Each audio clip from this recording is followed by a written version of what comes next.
Hello viewers, நீனோ பார்க்க போறது ஒன் பீஸ் எபிசோட் 771 பார்ட் 1.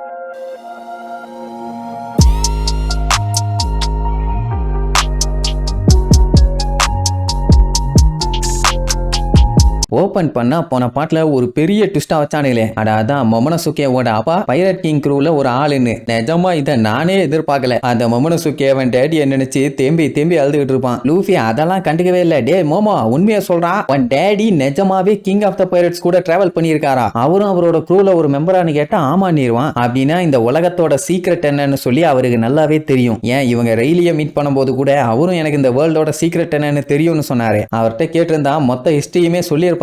அப்படி கேட்டு தெரிஞ்சுக்கிட்டா என்ன கிக்கு? நம்மளே தேடி கண்டுபிடிச்சாதானே அதுல கிக்கு இருக்கும். அதனால நம்ம பயிலுக்கு அதெல்லாம் ஒண்ணு வேண்டாம், நாங்களே கண்டுபிடிச்சுக்கிறோம்னு வந்துட்டாங்க. ரோபின் அந்த பானோகிளிஃபை பார்த்துக்கிட்டு பேந்த முழிப்பான். ஆக்சுவலா அந்த 100 இயர் வாய்டுங்கிறது உலக வரலாற்றுல மறைக்கப்பட்ட வருஷம் தான். அது ஒரு மிஸ்டீரியஸான டார்க் பீரியட். அந்த டைம்லங்கும் போது என்ன நடந்துச்சுன்னு யாருக்குமே தெரியாது. சொல்ல போனா அதுதான் இந்த உலகத்தோட ரொம்ப முக்கியமான வரலாறு. அந்த டைம்ல தான் வேர்ல்டு கவர்மெண்ட்டே எஸ்டாப்ளிஷ் ஆனாங்க. அதுக்கப்புறம் பாத்தீங்கன்னா ஒரு 8 செஞ்சுரிக்கு அவனுங்க தான் ஆண்டுகிட்டு இருக்கானுங்க. வேற யாரும் எதுவும் பண்ண முடியல. சரி பரவாயில்ல, இவனுங்களே ஆண்டுகிட்டு போட்டோம். அந்த டைம்லங்கும் போது என்ன நடந்துச்சுன்னு தெரிஞ்சுக்கலான்னு பார்த்து செக் பண்ணா வேர்ல்டு கவர்மெண்ட் ஸ்ட்ரிக்டா அதுக்கு தடை போட்டிருக்கானுங்க. யாரும் அந்த 100 இயர் வாய்ட பத்தி சுத்தமா தெரிஞ்சுக்கவே கூடாது. அப்படி தெரிஞ்சுக்கிட்டா அது சட்டப்படி குற்றம்னு. ஆனா எப்படி இருந்தாலும் அந்த டைம்ல ஏதாச்சும் ஆயிருக்கணும், அதை தெரிஞ்சுக்க வழியும் இருக்கணும்ல. அதுதான் இந்த பானோகிளிஃப். இந்த பானோகிளிஃப் எல்லாத்தையுமே ரீட் பண்ணா அதை ரீட் பண்றவங்களுக்கு இந்த உலகத்தோட ஹிஸ்டரி அக்கா ஆணிவேரா தெரிஞ்சு போயிடும். ஆனா அங்கேயும் ஒரு ட்விஸ்ட் என்னன்னா, அது சாதாரண இங்கிலீஷ் நியூஸ் பேப்பரோ இல்ல தமிழ் நியூஸ் பேப்பரோ இல்ல, தெரியலன்னா டிரான்ஸ்லேட் பண்ணி படிக்கிறதுக்கு.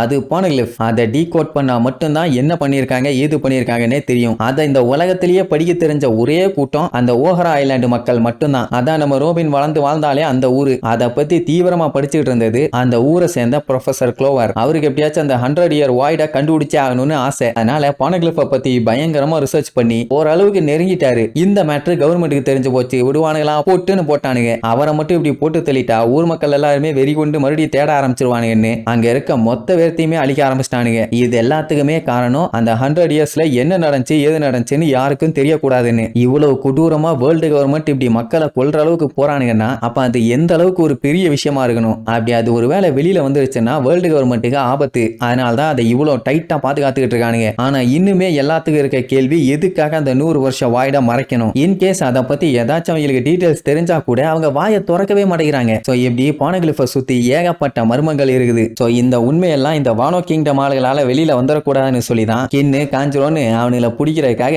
பீஸ்ட் பைரட்டோட ஆளுங்க வெறிகொண்டு இவனுங்களை வரட்டியிருக்கானுங்க. அப்படின்னா இவனுக்கு இந்த உலகத்தோட சீக்கிரட்டை பத்தி தெரியுமான்னு கேட்டா அந்த கன்றாவி எல்லாம் ஒன்னும் தெரியாது. ஏன்னா ஓடன் இவனுகிட்ட சீக்கிரட்ஸ் எல்லாத்தையுமே சொல்லிட்டா அதுக்கப்புறம் இவனுங்களை விட மாட்டானுங்க, விரட்டி எல்லாம் வேட்டையாடுவானுங்கன்னு சொல்லிதான் எதுவுமே சொல்லாம விட்டுட்டாரு. ஆனா இப்ப இருக்க நிலைமைக்கு இவனுக்கு தெரியுமோ இல்லையோ, தெரிஞ்சாலும் சொல்ல மாட்டானுங்க. அது மேட்டர் இல்ல, இவனுங்களை விரட்டி கொல்லத்தான் செய்வானுங்க. உயிரோட இருக்கணும்னா சண்டை போட்டுதான் ஆகணும். இவங்க ஆல்ரெடி ஏகப்பட்ட டைம் தோத்து இருந்தாலும் மறுபடியும் அந்த அசிங்கத்தோட ஏன் வாழ்றாங்க அப்படின்னா ஒரே ஒரு ரீசன், ஓடோன் சொன்ன ஒரு வார்த்தைக்காக மட்டும்தான். அதுக்காக கின்னு மட்டும் இல்ல, காஞ்சிரோ, டியூக்கு, கேட் வைப்பர், ரைசோன்னு எல்லாருமே அந்த ஒரு வார்த்தையை காப்பாற்றணுங்கிறதுக்காக தான் கஷ்டப்பட்டு உயிர் வாழ்ந்துட்டு இருக்காங்க. அப்படி என்னடா பெரிய புடலங்கா வார்த்தைன்னு கேட்டா லேண்ட் ஆஃப் வானோவை ஓபன் பண்ணணும். அது என்ன சோடா கம்பெனியா மூடி வச்சிருக்கத ஓபன் பண்றதுக்கு? ஊரு தாண்டா, அதுக்கு எதுக்கு இவ்வளவு பில்டப்னு நீங்க கேட்கலாம். அங்கதான் ஒரு மேட்டர் இருக்குது. நிஜமாவே அந்த கண்ட்ரியை மொத்தமா க்ளோஸ் பண்ணி வச்சிருக்கானுங்க. அந்த கண்ட்ரிக்குள்ள இருக்க மக்கள் யாரும் வெளியேயும் போக முடியாது, வெளியில இருக்க ஆளுங்க யாரும் உள்ளேயும் போக முடியாது. அப்படி ஒருவேளை போயிட்டு வர்றாங்க அப்படின்னா அது அங்க ரூல் பண்ணிட்டு இருக்க ஆளா தான் இருக்கும். உதாரணத்துக்கு பீஸ்ட் பைரட் அந்த இடத்த ரூல் பண்ணிட்டு இருக்கான். சோ அவன் போயிட்டு வருவான், அவன் ஆளுக போயிட்டு வரலாம். பட் அந்த ஊர் மக்கள் போக கூடாது, வெளியாளுகளை கம்யூனிகேட்டும் பண்ணக்கூடாது. மொத்தத்துல ஓடன் இவங்களை காப்பாத்திட்டாரு. ஆனா அவருக்கு இன்னும் நல்ல பேரை வாங்கி கொடுக்க முடியலையே, அதுவே இவனுக்கு அசிங்கமா இருக்குதாமா. சோ இப்போதைக்கு இவங்க வேலை என்னன்னா இவங்க மாஸ்டருக்காக பழி வாங்கணும். அதுக்காக லேண்ட் ஆஃப் வானோல இருக்க ஷோகனை கொல்லணும், கூடவே அந்த பீஸ்ட் பைரட்டையும் கொல்லணும். அப்பதான் மூடி இருக்க இவங்க கண்ட்ரியை ஓபன் பண்ண முடியும். ஷோகனும் கைடோவும் ஒன்னா சேர்ந்ததுனால ரொம்ப ஸ்ட்ராங்கா பவர்ஃபுல்லான ஆளுகளா இருக்கானுங்க. அங்க பயங்கர ஸ்ட்ராங்கான சாமுராய்ஸும் இருக்காங்க. பட் என்னன்னா எனிமீஸோட ஆள் பலத்தை வச்சு பார்க்கும்போது இவங்களோட ஆளுங்க கம்மி தான். அப்படிங்கும் போது சண்டை போட்டா சாக மட்டும்தான் செய்யணுமே தவிர கண்டிப்பா ஜெயிக்க முடியாது. இதெல்லாம் பேசிட்டு இருக்கும் போதே மோமோ தேம்பி அழுவானா. அதை பார்த்து கஷ்டப்பட்ட நம்பி அவனுக்கு ஆறுதல் சொல்ல போவா. ஆனா லூஃபி வேண்டான்னு தடுத்துருவான். ஏன் தான் தெரியல. அதனாலதான் இவங்க என்ன பண்ணாங்க, இவங்க கூட சேர்ந்து சண்டை போறதுக்காக ஆளை பிடிக்கிறதுக்கு தான் கப்பல் எடுத்துக்கிட்டு கடலை இறங்கினானுங்க. அப்படி அவனுக்கு கிளம்பின ஒரு இடம் தான் தான் ஜோ.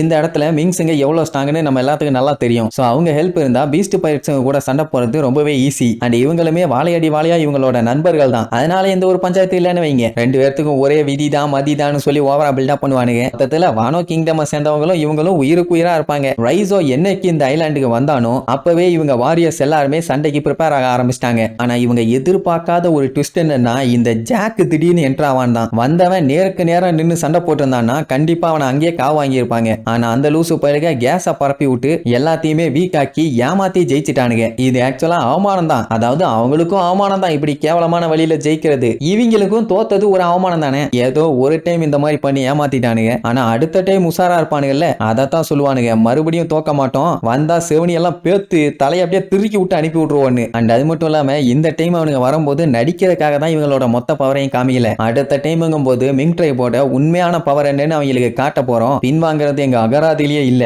இனி பதற வேண்டியது அவனுங்க தான். கேட் பைப்பர் ஓவரா பில்டப் பண்ண உடனே சாப்பர் மண்டை மேல ஏறி உட்காந்துட்டு வாயை வெட்டி போடுவேன். நாயே சி பூனை அடி பலமா பாடியில பட்டிருக்குது. இந்த டைம்ல ஒழுங்கா ரெஸ்ட் எடுக்காம சண்டையா போடுவேன் சாணியா போடுறேன்னு கொஞ்சம் விட்டா மண்டையா போட்டுருவேன். தெரியுமா உனக்கு? தேவையில்லாம அந்த சரக்கு அடிக்கிறது குளிக்கிறேங்கிற பேர்ல குதிச்சு கும்மால் அடிக்கிறதுன்னு ஏதாச்சும் வேண்டாத வேலை பார்த்துக்கிட்டு இருந்தேன். தோட்ட பக்கத்தையும் பிச்சு போடுவேன். பேசாம நீ ரெஸ்ட் எடுத்தாதான் ரெக்கவர் ஆகி உன்னோட மொத்த பவரும் உனக்கு கிடைக்கும். இல்லைன்னா அல்பாய்ஸ்ல போயிருவேன் நாயே அப்படின்னு திட்டி ரெஸ்ட் எடுக்க சொல்லுவான். அதுக்கப்புறம் கின்னு காஞ்சிரோ ரைசோ மூணு பேருமே நம்ம லூஃபிக்கு முன்னாடி முட்டி போட்டு அவங்ககிட்டயும் நம்ம ட்ரஃபல்கர் ஆகட்டையும் ஹெல்ப் கேட்பாங்க. ஆக்சுவலா நம்ம ஆளுங்க இவங்க உயிரையே காப்பாத்திருக்காங்க. அதுவே ரொம்பவும் பெரிய விஷயம் தான். இதுக்கப்புறமும் நோண்டி நோண்டி ஹெல்ப் கேட்கறது தப்பு தான். பட் இருந்தாலும் நம்ம ஆளுங்க எவ்வளவு ஸ்ட்ராங்கா இருக்காங்கன்னு பார்த்து அத்தனை பேருமே அசந்துட்டாங்க. இந்த மாதிரி ஒரு பவர்ஃபுல்லான ஆளு கூட சேர்ந்து அந்த ஷோகனை எதிர்த்து லேண்ட் ஆஃப் ஆனோல போய் சண்டை போட்டா கைடோவையும் ஜெயிச்சலாம், அந்த ஷோகனையும் பொழந்து கட்டிடலாம், எங்க நாடு எங்களுக்கு திருப்பி கிடைச்சிரும். அதனால கெஞ்சி கேட்கிறோம் எங்களுக்கு ஹெல்ப் பண்ணுன்னு சொல்லி மூணு பேருமே மண்டி போட்டு கெஞ்சுவானுங்க. ஆக்சுவலா அவங்க நம்ம ஆளு கூட சேர்ந்துக்கிட்டாங்கன்னா நமக்குமே நல்ல விஷயம் தானே. ஏன்னா மிங்ஸுங்க எவ்வளவு ஸ்ட்ராங்னு நமக்கு தெரியும். அண்ட் கூட நிஞ்சாஸ் இருக்காங்க, பெரிய பெரிய ஆளுங்கெல்லாம் இருக்காங்க.